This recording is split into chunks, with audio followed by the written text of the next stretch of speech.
अस्सलाम वालेकुम नाज़रीन, बिलाल अहमद तबसरा यूके के साथ। नाज़रीन, जो मेरे बाल हैं ये रिसेंटली मैंने ट्रिम करवाई थी जब मैं अभी पिछले हफ्ते ही उम्र से वापस आया हूँ। अल्लाह ताला ने मुझे तौफीक दी उम्रा करने की, अल्हम्दुलिल्लाह। और मक्का शरीफ और मदीना शरीफ दोनों जगहों पर जाने का अल्हम्दुलिल्लाह मुझे ज़िंदगी में कई दफ़ा मौका मिला। और आप यूट्यूब पे और सोशल मीडिया पे बहुत सारी वीडियोस देख सकते हैं वहाँ के लोकल रिव्यूज़ के हवाले से, जब वहाँ पे ज़ियारतें हैं उन हवाले से। लेकिन मेरा चूँकि यूके से और ज़िंदगी में फ़र्स्ट टाइम एक्सपीरियंस था, तो मैंने बहुत सारी चीज़ें फ़र्स्ट टाइम के हिसाब से देखी हैं। और जिन लोगों से मैंने जाते हुए मशवरा भी किया, पूछा भी, वो 2-3 दफ़ा जा चुके थे, तो वो उनका एक्सपीरियंस बहुत पक्का हो चुका था। तो मैंने सोचा कि क्यों ना जो फ़र्स्ट टाइम वाला एक्सपीरियंस है ना, वो मैं अपने तब से यूके पे भी मैं उसको ज़रूर शेयर करूँ अपनी ऑडियंस के साथ भी। और वो ज़िंदगी का है कि ये मेरा जो फ़र्स्ट एक्सपीरियंस है ये हमेशा ही यादगार रहेगा इंशाल्लाह। तो इसको मैं चाह रहा था कि मैं आपको हर एक चीज़, जो फ़्लाइट से लेकर वहाँ पर खाने, रिहाइश, उसकी कॉस्ट, उसका मौसम, ठीक है, छोटी छोटी चीज़ से लेकर बड़ी बड़ी चीज़ तक जितनी कोशिश मुझे याद रहेगी, इसलिए कि मैंने सब कोई स्क्रिप्ट नहीं लिखा हुआ। मैं सिर्फ आपको ज़ुबानी जो मुझे याद आता जाएगा मैं बताऊंगा। लेकिन मैं जहाँ से शुरू किया है मैं वहीं से शुरू करता हूँ, जहाँ से सफ़र का हमने आगाज़ किया था वहाँ से शुरू करता हूँ, और बगैर टाइम जाए के मैं आपको सारी अपनी अरदास सुनाता हूँ। तो जो पहली बात ये है कि हम लोग जो है ना, अगर कोई इंडिविजुअल बंदा जो है ना उम्र पे जाना चाहता है, तो जिस तरह मैं भी था, काफ़ी अरसे से सोचा था कि जाऊं, लेकिन किसके साथ जाएं, किस तरह ग्रुप बने, किस तरह जाया जाए ना। तो अगर आप अकेले भी हैं ना तो बहुत आसान है जाना, आप जा सकते हैं, मुश्किल नहीं है। लोग ये एक जहन में एक चीज़ होती है कि यार कि पता नहीं, शायद मुझे इतना एक्सपीरियंस नहीं है, मुझे पता नहीं है मैं वहाँ पे क्या करूँगा।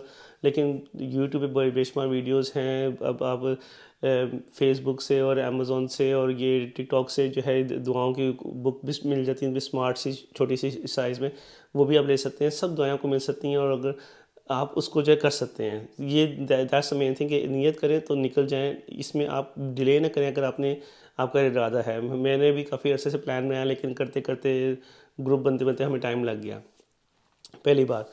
दूसरी बात ये कि इसका जो वीज़ा जो है, ये मैं आपको यूके के सब कॉस्ट है, मैं यूके के हिसाब से बताऊंगा, और थोड़ा बहुत रियाल के हिसाब से भी जानना मुझे याद होगा, मैं वो आपको वहाँ की रियाल लोकल करेंसी के हवाले से भी कॉस्ट बताता रहूँगा। इसकी जो वीज़ा फ़ीस है वो 80 पाउंड है, 80 पाउंड जो है इसकी वीज़ा फ़ीस है जो आपको पे करनी है। वीज़ा जो है ना आपको ऑनलाइन करना, अप्लाई करना होता है, और आपको सेम डे ही वो लिखा होता है 24 आवर्स में आपको इलेक्ट्रॉनिक वीज़ा आपकी ईमेल में आ जाएगा। लेकिन वो आपको विद इन 5-10 मिनट्स में भी आ जाता होता है। लेकिन अच्छा है कि आप उसको वेल एडवांस आप उसको कर लें। आपने वीज़ा लेना है, फ़्लाइट के हवाले से जो है ना आपको बहुत सारी ऑप्शंस मिल जाती हैं। अगर आप लंदन से देखें तो आपको जो है जो 2-3 फ़्लाइट चेंज ओवर करके जा रहे हैं, अगर आप अकेले जा रहे हैं या लड़कों के साथ जा रहे हैं, तो वो फिर आपको जो है फैमिली के साथ नहीं जा रहे, तो फिर आपको जो है वो मिल जाती हैं, जिसमें आप 2-3 फ़्लाइट से कनेक्टिंग हो, और आप जो है वहाँ पे 200-300 पाउंड में भी आप जो उम्रा करके आ सकते हैं। और अगर आपने ज़रा मतलब देखना है कि फ़्लाइट ठीक हो, वो इतनी ख्वारी ना हो, तो फिर आप जो है डायरेक्ट भी ले सकते हैं, या फिर वन कनेक्शन वाली फ़्लाइट्स भी ले सकते हैं। हमने जो ली थी वो गल्फ़ एयर ली थी। हमें गल्फ़ एयर जो है वो उस टाइम में बहुत सस्ती मिल गई थी। हमको वो 430 पाउंड की मिली थी रिटर्न, जिसमें 23 kg लगेज, और फिर हैंड लगेज 8 kg अलग से। तो ऑलमोस्ट 33 kg जो है हमें अलाउ था। और हमारी जो है जब वो गल्फ़ एयरलाइन बहरीन की है, तो जाते हुए हमारा 1 आवर का स्टे था, 2-1.5 आवर का स्टे था, और कनेक्शन था। और उसके बाद जो है वापसी पे हमारे पास जो है वो तकरीबन 8.5 घंटे का था। उस पर भी वापसी भी बताता हूँ कि उसमें क्या हुआ था। एनीवेज, तो ये मैं आपको सारी जो स्टार्ट है ना, ताकि मेरा जहन जो है बिल्कुल फ्लो में चलता रहे। तो बहरहाल फ़्लाइट हमारी जो है वो गल्फ़ एयर की एक्सपीरियंस इतना अच्छा नहीं रहा। वैसे तो खाना उनका मुझे बिल्कुल नहीं पसंद आया, उनका खाने की क्वालिटी अच्छी नहीं थी। लेकिन ये था कि हम जब जहाज़ में जा रहे थे, तो आधे से ज़्यादा जहाज़ खाली था, तो हम फिर लिटरली जो ना 3 दिन वाली जो रोड थी उसमें सो के लेट के गए हैं। उस पर उन्होंने कोई मसला नहीं था वैसे भी। तो काफ़ी लोग जो है ना वो उन्होंने ये किया, जैसे फ़्लाइट उड़ी है तो लोगों ने पीछे देखा है खाली है, तो चले गए अपनी जगह जगह मल ली, पूरी अपनी 3-3 सीटें मल के सो गए। एनीवेज, तो वैसे लेकिन उनकी मुझे फ़्लाइट कोई जो है ना इतनी नहीं अच्छी लगी, उनके सर्विस के लिहाज से खाना इनका नहीं अच्छा था। लेकिन पर इंटरटेनमेंट 430 पाउंड में और क्या चाहिए था आपको। तो एनीवेज, उसके अलावा जो है बट उनको मेन चीज़ मुझे उनका फूड पसंद नहीं आया, उनकी क्वालिटी इतनी अच्छी नहीं थी। लेकिन ये है कि वो सर्विंग उनकी अच्छी होती रही है कि भाई बार बार पानी पूछते हैं, ड्रिंक वगैरह करते हैं, जो कि स्टैंडर्ड ही है। जब हमने ये फ़ैसला ये किया था कि हाँ, हम पहले मदीना जाएंगे, तो हम जो है ना मदीना पहले जाएंगे और 2 नाइट्स मदीना स्टे करेंगे और 3 नाइट्स जो है मक्का में स्टे करेंगे। तो हमारा 5 नाइट का स्टे था। तो हम जब जद्दा एयरपोर्ट पहुँचे हैं तो फिर हमने वहाँ से रेंट अ कार की है। अच्छा, रेंट अ कार पहले हमने यहाँ से बुक की थी, फिर हमने उसे कैंसिल कर दी। उससे कुछ इंश्योरेंस के और एक्सेस के इश्यूज़ आ रहे थे। तो हमने सोचा कि हम वहाँ जाके देख लेंगे, अगर हमें वहाँ पे मिल गई तो ठीक है, वरना तो फिर हम ट्रेन से जो है ना जद्दा एयरपोर्ट से मदीना चले जाएंगे। मदीना हमारा पहला प्रोग्राम था और फिर बाद में हमें मक्का आना था। तो जब हम जद्दा एयरपोर्ट लैंड किए हैं तो उस टाइम रात के 2-3 बज रहे थे, सुबह के टाइम था। इनफैक्ट जो है सुबह की फजर की अज़ानें शुरू हो गई थी। तो बहरहाल हमने वहाँ पे रेंट अ कार वाले में गए, वहाँ पे 8-10 जनरल लाइनों में बैठे हुए होते हैं। तो आप जो है ना उसमें से फिर हर एक से पूछते हैं किसके पास गाड़ी भी अवेलेबल है, ये भी देखना पड़ता है। मतलब इट्स अ बिट रिस्की है एज़ वेल ना। तो बहरहाल हमने जो है वहाँ पे फिर एक से हमें गाड़ी रीज़नेबल मिल गई और स्मॉल वो होंडाई कार थी, ठीक है। उसमें हमारे पास जो लगेज था उस हिसाब से हमें वो बड़ी अच्छी, हमें 200-250 पाउंड में हमें वो गाड़ी मिल गई। उसमें जो है वो सारा एक्सेस भी शामिल था। That's the main thing. आपने एक्सेस ज़रूर लेना, उसकी मैं वजह बताऊंगा आपको आगे, क्योंकि फुल एक्सेस लीजिएगा, ठीक है ना। कि ये नहीं कहना कि मैं गाड़ी इतिहास से चला लूँगा, अच्छी चला लूँगा तो मुझे कोई मसला नहीं होगा, लेकिन एक्सेस फुल एक्सेस लेना कि कोई भी गाड़ी में ख़राबी हो जाए, मसला हो जाए, डैमेज हो जाए तो आपकी कोई लाइबिलिटी नहीं है, ज़ीरो लाइबिलिटी आपकी है, ठीक है। तो बहरहाल हमें गाड़ी ली, हम निकले वहाँ से। और अभी हम तकरीबन आधा घंटे चले थे तो हमने जो है वहाँ से फ्यूल डलवाया, गाड़ी बंद की, दोबारा ऑन की तो गाड़ी ऑन ही ना हो, पता चला बैटरी फ्लैट कर गई है। रेंट की गाड़ी थी, उनको फ़ोन करे, फ़ोन ही ना उठाएं। बड़ा फिर किसी ने हमारी जो ना वहाँ पे जो जहाँ पे हमने फ्यूल डलवा रहे थे, तो वहाँ पे कोई बंदा पाकिस्तानी आया, उसने फिर जो ना अपनी वो तार लगाई बैटरी की हमारे साथ। तो फिर हम जो वापस गए, फिर बड़ा रोड़ा डाला, उन्होंने कहा कि पैसे वापस नहीं होंगे, आपने लेनी लेने, वरना तो आज ही पैसे कट गए हैं। बड़ा उनका रूड सा बिहेवियर था। मतलब you will not see that kind of customer service when you are in UK specially और इन यूरोप ना। तो वो सही तरह मुंह भी नहीं लगाते हैं, बस ठीक है करना है करो, नहीं करा तो जाओ, मतलब इस तरह वाली बात है। बहरहाल हमने उस टाइम देखा कि हम यहाँ से ट्रेन वाली ऑप्शन लेकर जहाँ से जद्दा से मदीना चले जाएँ बजाय कि हम रेंट कार पे जाएँ, तो ट्रेन उस टाइम पे डबल प्राइस हो चुकी थी उस दिन के लिए जो हम पहले देख रहे थे। तो train was way expensive than the rent a car for example ना। तो या टैक्सी तो और हमें जो है था कि हमें जो है वो हमारे एक दोस्त हैं जो हमारे साथ थे, वो गाड़ी बहुत अच्छी चला लेते हैं, उनको बड़ा कॉन्फिडेंस भी था। तो वो इंसिस्ट ये था कि जी कि मैं चला लूँगा, तो गाड़ी ही रेंट पे लेते हैं, ज़्यादा फ्लेक्सिबिलिटी भी हो जाएगी, which is no doubt was the right choice at the time. तो बहरहाल हमने फिर जो है वो उनके पास दोबारा की गाड़ी, एक फिर उनसे दूसरी गाड़ी चेंज करवाई बड़ी मुश्किलों से। उसमें भी मैं तकरीबन घंटा 1.5 घंटा वहाँ पे बहस करते हुए लग गया। फिर वो गाड़ी लेकर जो है हम फिर जद्दा से मदीना चले। मदीना जाते हुए हमने रास्ते में खाना खाया, और वो खाना जो है ना थ्रू आउट हमारी जर्नी का सबसे बेस्ट खाना था। हमने किसी ढाबे से खाना खाया था, वो जो सर्विस स्टेशन छोटा सा होता है ना जहाँ पे वो रुकते हैं, वहाँ पे खाना खाया। और वहाँ पे से हमने उससे एक चिकन की ग्रेवी मंगवाई और एक दाल मंगवाई थी और साथ चाय मंगवाई थी। उस जैसा चाय बिल्कुल वही खाबे जिस तरह पाकिस्तान में ट्रकों वालों की नहीं होती, उस तरह की चाय थी। और खाना भी ना, रोटी बहुत मज़े की। फ़र्स्ट टाइम हमने जो ना रोटी उस तरह की खाई, यूके की रोटी तो बड़ी फजूल सी होती है, तो वहाँ पे रोटी खाई तो बड़ा मज़ा आया उसका। और उसका जो बिल था ना, वो मेरे ख्याल से 25 रियाल बिल था, मतलब 4 बंदों के खाने का 25 रियाल, यानी कि 5 पाउंड। बहुत सस्ता था। लेकिन इसका मतलब ये नहीं है कि जो बाकी खाने वो भी इतने के थे, बहुत महंगे महंगे खाने थे वो, तो वैसे प्राइस ज़्यादा है यहाँ पे कम थी।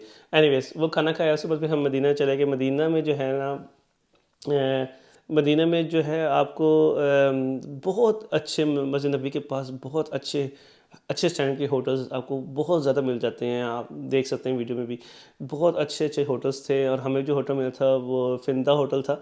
बहुत अच्छा होटल था, बहुत अच्छा। उनकी सर्विस इतनी अच्छी थी कि अगर वो बंदा जो वेटर्स हैं या जो स्टाफ है वो आपको देख ले कि अगर बस कुछ है, या आप यूँ शक्ल यूँ भी किए तो आके बस पूछ लेते थे कि आपको कुछ चाहिए, कोई काम है, या मतलब आप उनको बेल करें, कॉल करें, विद इन अ मिनट वो ऊपर आ जाते थे। तो उनकी service was extremely good. Beds उनके बहुत अच्छे थे, रूम्स उनके बहुत अच्छे थे, टॉयलेट उनका बहुत अच्छा था, नया ही होटल बना हुआ था। अगेन, मक्का हो या मदीना हो, आपने जहाँ पे भी ठहरना है ना, कोशिश करें कि आप न्यू बिल्ड होटल में ठहरें। दैट्स दी फर्स्ट, आपको ना मैं आपको मैं दे रहा हूँ एडवाइस, जो है मेरी अपनी पर्सनल एडवाइस यही है कि नाम पे ना जाएं कि वो मैरियट है या तो वो क्लॉक टावर है। मेरी मदर जो है वो क्लॉक टावर में ठहरी हुई हैं बहुत साल पहले, और she had a very terrible experience, ठीक है ना। पुरानी बिल्डिंग थी, इसमें स्मेल थी, ठीक है। तो क्लॉक टावर भी डिपेंड करता है कि आपको कौन सा रूम मिल रहा है और कैसे वहाँ पे स्मेल वगैरह जो है। अगेन मेरे रिलेटिव्स मैरिड में ठहरे थे मक्का में, उनका अच्छा था। बहरहाल मक्का पे भी हम आते हैं बाद में। मदीना में जो है आपको बहुत अच्छा आपको होटल्स मिल जाते हैं, और हमें जो था वो उससे 3 मिनट की वॉक पे मस्जिद नबी थी। बड़ा हमें वहाँ पे अच्छा एक्सपीरियंस रहा। हम सुबह जो है वो जो साथ जो है कब्रिस्तान है वहाँ पे भी गए हैं।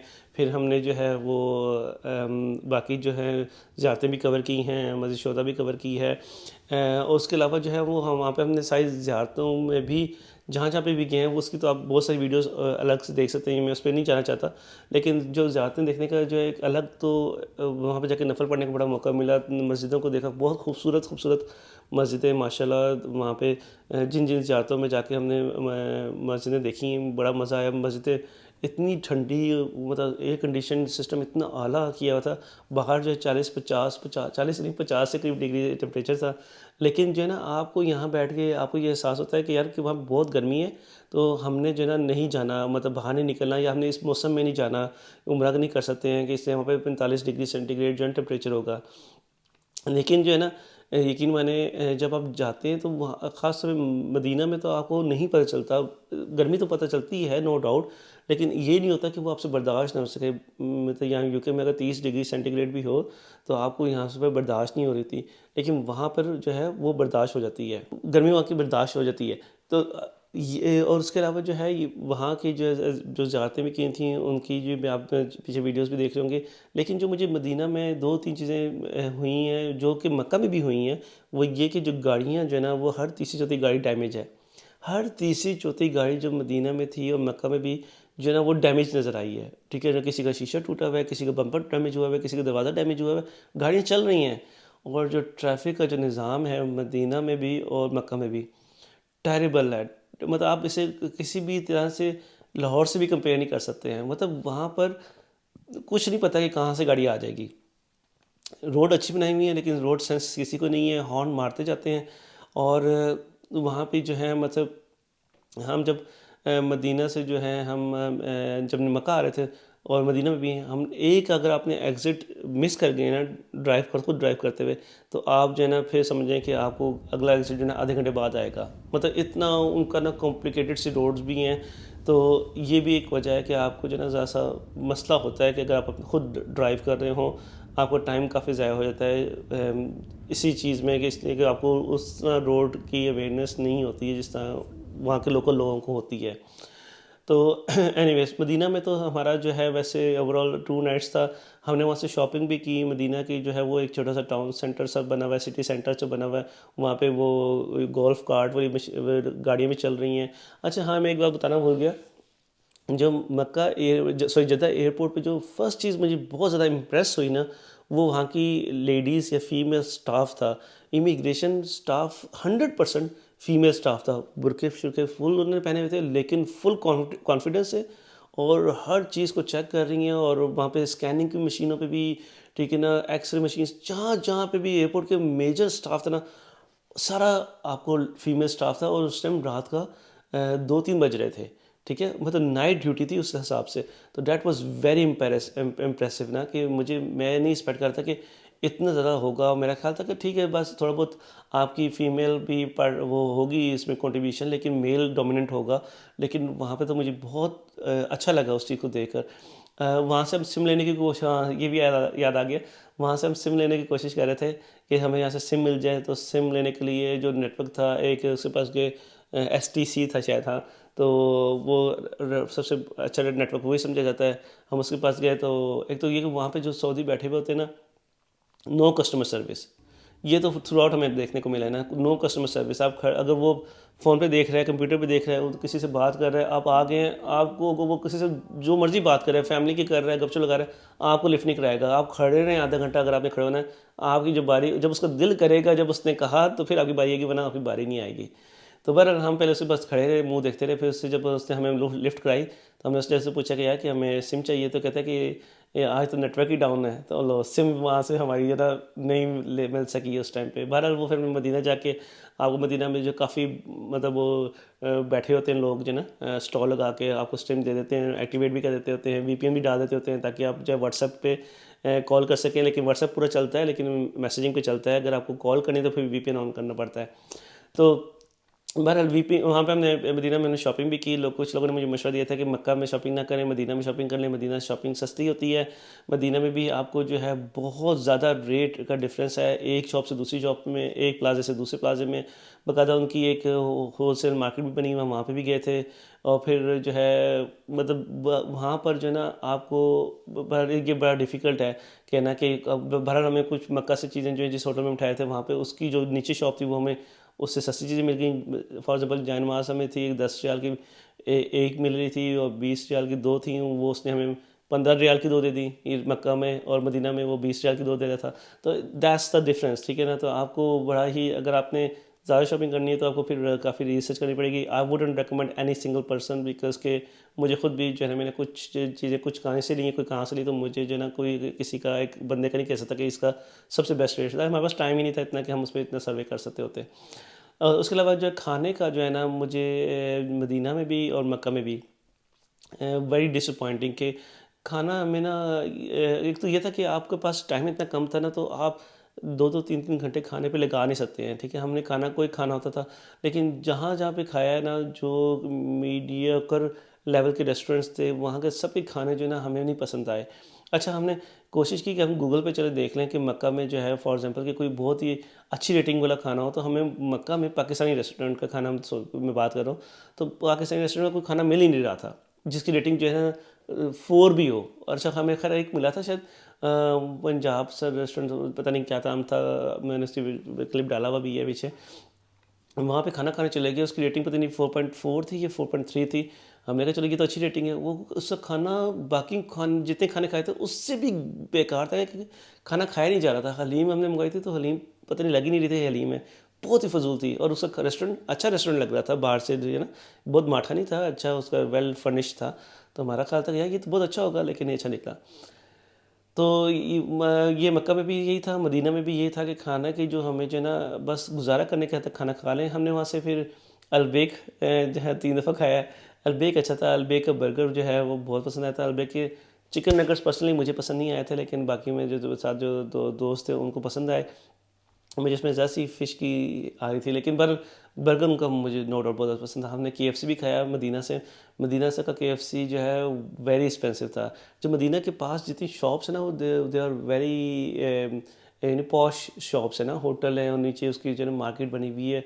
बड़ा उन्होंने ना बड़ा उन्होंने पॉश सा एरिया बनाया हुआ है मदीना मस्जिद के पास ना, सारा जो है। तो वहाँ पर बड़ा अच्छा भी लगता है रात के टाइम, वहाँ पे नमाज़ें पढ़ने के बाद लोग निकल रहे होते हैं। लेकिन वहाँ पे चीज़ें जो है ना वो भी एक्सपेंसिव हैं, शॉप्स उन्होंने भी जो है ना वो लगती हैं कि एक्सपेंसिव है। लेकिन वहाँ से हमने केएफसी खाया था तो वो इक्वलेंट टू 8 to 9 पाउंड पर पर्सन पड़ा था हमें, जो कि यूके से भी ज़्यादा महंगा पड़ा था। तो वो महंगा था, ठीक है। मुझे केएफसी हमने मक्का में भी देखा था तो वो महंगा लगा था। तो आई डोंट नो कि दोनों जगह पे हमने जो देखा था ना, वो मस्जिद के बिल्कुल साथ वाले केएफसी में देखा था। हो सकता है कि बाकी जगह पर रेट डिफरेंट हो। और उसके अलावा जो है हमें जो है मदीना से जो मक्का आए हैं, वो भी जो है ना हमारा एक्सपीरियंस इतना मेरे लिहाज से अच्छा नहीं रहा कि हमारे तकरीबन 7 आवर्स लग गए थे। टैक्सी ने तकरीबन 4.5 घंटे लगाती है। अगेन कि वो मतलब रोड सरफेस इतनी अच्छी नहीं थी, मोटर मुझे उनकी बहुत पसंद नहीं आई है बिल्कुल भी। इतने उसमें बम्प्स आते हैं कि आप जो है ना गाड़ी का भी फॉल्ट हो सकता है, लेकिन मुझे मोटरवे इट्सल्फ नहीं अच्छी लगी उनकी, बिल्कुल भी पसंद नहीं आई। जर्मनी की और यूरोप की या यूके की वे बेटर देन जो है ना सऊदी, वो मोटरवे से तो बेहतर थी डेफिनेटली। तो हमें तकरीबन 7 घंटे लगे, वो बहुत टायरिंग था गाड़ी में बैठना। और उस टाइम पे मुझे ये ख्याल आ रहा था कि यार कि इस की जगह जो है ना लॉन्ग जर्नीज़ पे ना आपके लिए यहाँ पे जो है ट्रेन ही बेस्ट है। ये this is my another advice कि आप जो हैं कि जितना मर्ज़ी आप का फ्लेक्सिबिलिटी हो गाड़ी की, लेकिन लॉन्ग जर्नीज़ के लिए for example Jeddah to Medina, Medina to Mecca, ठीक है। Mecca to Jeddah is a short distance, 1 घंटे की ड्राइव भी नहीं है, 1.25 घंटे की ड्राइव है, और मोटरवे भी ठीक है, फ़ाइन है, ठीक है, वहाँ पे टैक्सी भी ले लें तो वो ज़्यादा पैसे नहीं लेगी। लेकिन जो जद्दा से मदीना या मक्का से मदीना या मदीना टू मक्का जो है ना, दैट्स दी लॉन्ग ड्राइव, और उसको जो है ना, मेरी सजेशन यही है कि उसको ट्रेन ही बेस्ट ऑप्शन है। 2 घंटे में पहुंचा देती होती है, बजाय कि आप टैक्सी में जाएं तो 4.5 घंटे लगते हैं, जो मैंने टैक्सी ड्राइवर से पूछा था। और वो तकरीबन जो है ना, टैक्सी वाला जो है मक्का टू मदीना या मदीना टू मक्का जो है ना, तकरीबन 300 से 500 रियाल लेते हैं, डिपेंडिंग कि आप कौन सी टैक्सी ले रहे हैं। उसके अलावा जो हम मक्का में जो है, मक्का में जो हमने होटल लिया था ना, रोज़ाना समथिंग था, वो तस्वीरों में बहुत अच्छा लगा था। बहुत सस्ता होटल था, नो डाउट। था किसी जगह बैकग्राउंड में था कि पता नहीं होटल कैसा होगा, लेकिन उसकी जो तस्वीरें देखी थी और हमें अच्छा लगा था। वहाँ से शटल सर्विस जाती थी, आपको मक्का शरीफ लेकर जाती थी, हरम शरीफ लेकर जाती थी मस्जिद के, ठीक है। तो फ्री शटल सर्विस थी, मतलब ये। और वो जैसा 15-20 मिनट की 15 मिनट की ड्राइव पे था, तो इतना बुरा नहीं था अगर आप उसकी लोकेशन के हिसाब से देखें। तो हमारा ये ख्याल था कि ठीक होगा। लेकिन जब हम मक्का गए रात को, तो उस टाइम भी हमने, जब मदीना से मक्का पहुंचे तो हम तकरीबन 2-1:30 बज रहा था, 12-1 बज रहा था। और फिर हमने सीधा जाके उम्रा करना था, इसलिए कि हम मदीना में ही मिकात जो है ना, वहाँ से हम नियत कर आ चुके थे। तो वो वाला भी एक्सपीरियंस बड़ा अच्छा था, मिकात वाला भी। एक वो ह्यूज सी मस्जिद थी, और वहाँ पे बेशुमार जो है ना, वो उम्रा के ज़ायरीन जो है ना, वो वहाँ पर गुस्ल ले रहे थे। गुस्ल का इंतज़ाम वहाँ बहुत अच्छा था। मतलब ये कि वहाँ पे वॉशरूम है, और ठीक है, WC सीट भी लगी है, साथ वॉशरूम में, गर्म पानी आ रहा है। और आप वहाँ पे अपना गुस्ल लें और इहराम बांधें, और फिर मस्जिद साथ ही, मस्जिद ही है, मस्जिद का हिस्सा ही था वो। और जाकर नियत करें, और उसके बाद जो है ना निकल जाएँ। तो वहाँ पे बहुत रश था, और बहुत लोग थे वहाँ पे। तो वो भी बड़ा एक अच्छा एक्सपीरियंस था उस टाइम पे। एनीवेज, फिर हम जब मक्का आके, फिर जैसे बस हमने नियत की हुई थी वहाँ पे मदीना के से, और हमें जो फ़ौरन उम्रा करना था, तो हमने बस सामान रखा और फिर हम बस में बैठ गए, जो उनकी शटल सर्विस थी। वो एक एडवांटेज तो था कि शटल सर्विस है, बजाय के टैक्सी लेके खुद जाएँ, या फिर ये फ्री सर्विस है चली जाएगी। लेकिन वो भी टाइम लेती है, वो अपने हिसाब से जाती है कि वो खड़ी रहेगी, जब पिछली बार इसकी बस आएगी, फिर वो जाएगी वहाँ जाके उतारेगी, और जब वहाँ से चलेगी भी, जब जब उसकी पिछली बस आ जाएगी, तो तकरीबन आप ये समझ लें कि आपको आधा घंटे का मार्जिन रखना पड़ता है। तो इसलिए मैं अपने होटल की बात बता रहा हूँ कि उसकी शटल सर्विस ऐसी थी। ज़रूरी नहीं कि हर होटल की शटल सर्विस ऐसी हो, लेकिन मुझे फिर भी लगता है कि taxi is way better than shuttle service, लेकिन इट कॉस्ट मोर मनी ना, ठीक है। तो होटल हमारा इतना अच्छा नहीं था, हमें बिल्कुल पसंद नहीं आया। होटल की तस्वीरें अच्छी थी, होटल के जो है ना वो आउटलुक अच्छी लग रही थी, लेकिन इनसाइड जो है बहुत पुराना था, लेकिन स्मेल नहीं थी। लेकिन जो उनकी जो अंदर से जो उसका फर्नीचर था बहुत पुराना था, एयर कंडीशन अच्छा था। बहरहाल जो है उन्होंने हमें हम 4 लोगों के लिए गुजारा हो गया था। लेकिन अगर आप कहें कि मैं दोबारा जाकर उस होटल में ठहरूंगा, तो वो बिल्कुल नहीं। लेकिन बहरहाल वैसे ठीक था, गुजारा हो गया। कि हमें जो है वो 3 नाइट्स 4 बंदों की 100 पाउंड में पड़ी थी, तो वो बहुत चीप पड़ा था उस लिहाज से ना, कॉस्ट वाइज बहुत चीप पड़ा था। तो बहरहाल शटल सर्विस का मैं बता दिया कि आपको उससे टैक्सी बेहतर रहती है।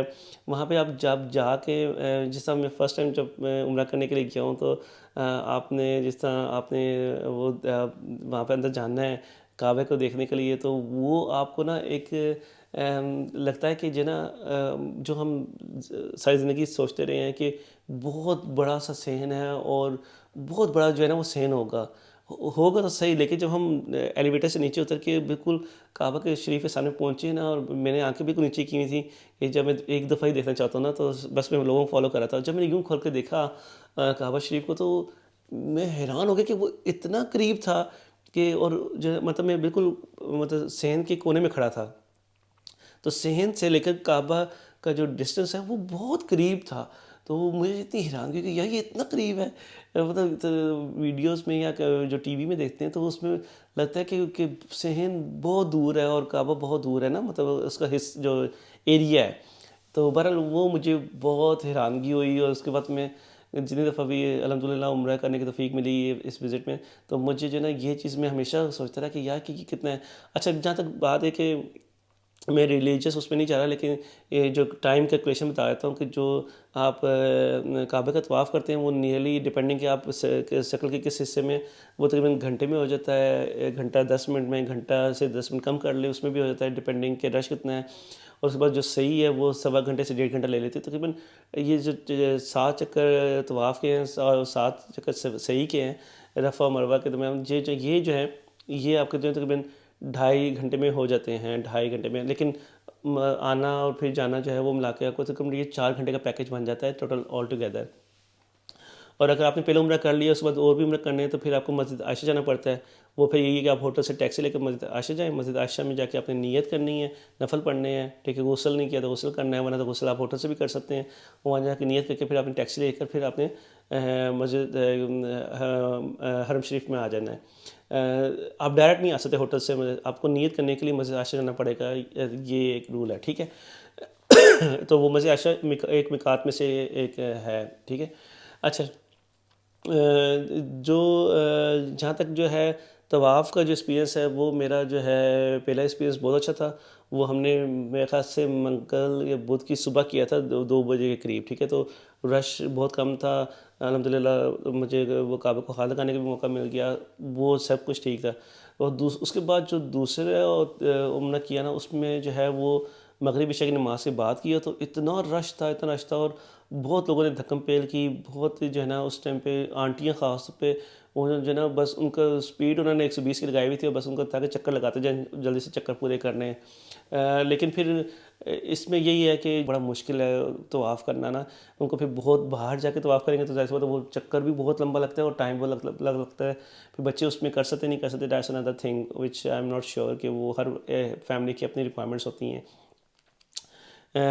तो वहाँ पे बस ये आपको एक इशू मुझे बहुत लगा था कि फिर खैर मैंने जब दोबारा तो मुझे मौका मिला जाने का तो उस टाइम पे 2 दफ़ा तो मुझे इत्तेफाक हुआ है कि बहुत बदतमीज़ी लोगों ने की है, और बाकी दफ़ा पे जो मुझे इत्तेफाक हुआ है कि लोग बड़े डिसेंट थे। So it all depends on crowd as well. लेकिन स्ट्रेट आफ्टर नमाज जो है ना मगरिब इशा की, I wouldn't recommend it straight away, ठीक है। उस टाइम बहुत रश होता है। 2-3 बजे का टाइम जो है ना वो एक बेहतर टाइम है, लेकिन जुमेरात को हमने सोचा कि हम 2 बजे करेंगे, ठीक है ना, 1 या 2 बजे हमने सोचा करेंगे। लेकिन जुमेरात को जो है वो चूँकि अगले दिन जुम्मा था और जो है ना उस दिन जुमेरात को तो पूरे जो है ना मक्का शरीफ भरी हुई थी, रात को ही भरी हुई थी कि तो हम सोचे थे कि यार कि थोड़ा बहुत खाली मिल जाएगा, कोई जगह नहीं बच रही थी। तो वो भी रश था बहुत था, लेकिन क्राउड वो जो जितने लोग थे वो अच्छे थे, तो कोई बदतमीज़ी नहीं की। लेकिन वरना लार्जली जो है ना तवाफ़ करते हुए बदतमीज़ी लोग करते रहते हैं। ख़ास तौर पे जो मैंने एशियन औरतों को बहुत देखा है और बाबों को भी धक्के मार मार के आके निकलेंगे, भाई आराम से चल लो, तुम्हें क्या तकलीफ़ है। एनीवेज, तो ये मुझे एक्सपीरियंस हुआ था। अगेन मक्का में खाने का मुझे कोई मज़ा नहीं आया था, मक्का की ड्राइविंग को फजूल थी, वहाँ की मतलब ये जो वहाँ के रोड सेंस है लोगों को वो नहीं है।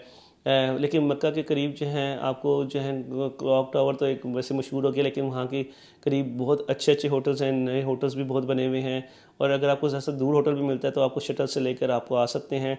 टैक्सी जो है वो बहुत अच्छी हैं, ठीक है। लेकिन बात ये कि अगर रश होगा तो टैक्सी के साथ बहुत बार्गेन करना पड़ता है। और अगर जिस तरह मिसाल के तौर पे हम जो है मक्का में ही हमने मतलब मस्जिद हरम शरीफ से वापस अगर होटल जाना है तो टैक्सी का वेट कर रहे हैं, तो टैक्सी 10 टैक्सी आएंगी ना, तो टैक्सी वाला से कहेंगे यार होटल जाना है यहाँ पे 10-15 मिनट के लिए, तो नहीं जाएंगे, कहेंगे नहीं हमने जद्दा जाना है, हमने जद्दा जाना है, हमने जद्दा जाना है।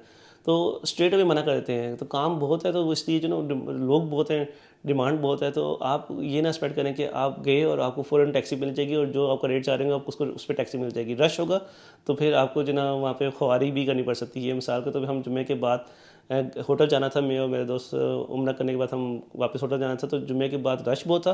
तो तकरीबन हमें जो है ना वो आधा पौना घंटा टैक्सियों को ढूंढते रहे। टैक्सियाँ आ रही थी लेकिन बिठा नहीं रहे थे, कहते नहीं हमने लंबी सफारी लेनी है, लंबी सफारी लेनी है, हमने जद्दा जाना है, ये वो ब्ला ब्ला। फिर जिस जिस टैक्सी को हमने लिया वो नॉर्मली 30 पाउंड लेती है, उसने 30 रियाल लेती है, उसने 50 रियाल मांगे तो वो दिए, तो फिर हम गए। तो जो कि सिर्फ हार्डली 10 या 11 मिनट का रास्ता था नेविगेशन पे हमारे मस्जिद हरम शरीफ से होटल तक का। तो बहरहाल मेरा ये सारा एक्सपीरियंस है। I hope you like it and thank you for watching. तब से यूके, अस्सलाम वालेकुम।